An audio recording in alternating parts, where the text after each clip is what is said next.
Madame, Monsieur, bonsoir. Le déficit commercial se maintient en tendance baissière. Les échanges extérieurs du Maroc ont en effet été marqués par une chute de 24% de ce déficit au titre du premier semestre sur un an. Selon l'Office d'échange, le taux de couverture de nos importations par les exportations a gagné 8 points, et ce dans le sillage d'une hausse de 6% de ces exportations contre une baisse de 8,5% de la facture des importations, grâce notamment à la baisse continue des prix du brut sur les marchés mondiaux. Par ailleurs, les flux d'investissement direct étrangers s'inscrivent en hausse également, 19,5%, soit 13 milliards de dirhams, toujours donc au terme du premier semestre. Et pour les recettes des éméreux, l'Office d'échange relève une progression moins importante que les IDE, soit à peine 5%. Immobilier, les référentiels des prix de transactions immobilières sont désormais consultables sur le portail internet de la Direction générale des impôts, www.taxe.gov.ma.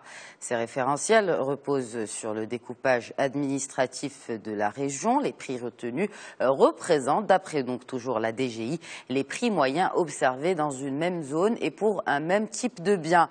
Les villes concernées par ce référencement, des prix sont, comme on peut le voir, Marrakech, Agadir, Fès, Meknès et Oujda. On notera que le référentiel des prix est sujet à l'évolution selon les fluctuations naturellement du marché. Dans le boursier à présent, Africa Gaz et Maghreb Oxygène viennent de lever 700 millions de dirhams à travers deux appels publics à l'épargne sur la place casablancaise. Les deux opérations ont été assurées par la Banque centrale populaire. À retenir aussi que l'essentiel du montant, soit 600 millions de dirhams, sont pour Africa Gaz. Les acteurs de ce double emprunt obligataire pour le groupe Aqua parlent d'une réussite. Financement toujours, une première. Casablanca vient de se voir accorder un prêt par la Banque mondiale, 2 milliards de dirhams destinés à financer les chantiers du programme de développement quinquennal 2015-2020 du Grand Casablanca. Un prêt étalé sur 29 ans avec un taux d'intérêt qu'on dit élevé. Cette opération de financement extérieur a été votée par le Conseil de la ville. Le Qatar déferle une nouvelle fois la chronique. Il a été élu pays le mieux géré de la planète. Il devance Singapour et la Finlande. C'est en tout cas ce qui ressort du dernier classement du World Economic Forum sur la compétitivité. Un pays africain fait partie du top 10. Il s'agit du Rwanda, classé 7e devant la Suisse et le Luxembourg.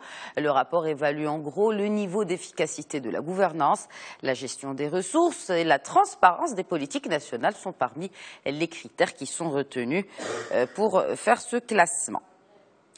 Et le Qatar qui continue de grignoter des parts d'entreprises dans le monde et notamment en Europe. Dernière acquisition en date, 10% du capital du groupe espagnol Corte Inglés pour la coquette somme de 10 milliards d'euros par le cheikh Hamad Ben Jassim Ben Jaber Al Thani. C'est la première fois de son histoire que le groupe espagnol s'ouvre à un investisseur étranger. Ce nouvel apport financier devrait contribuer surtout à éponger une partie de la dette colossale de Corte Inglés.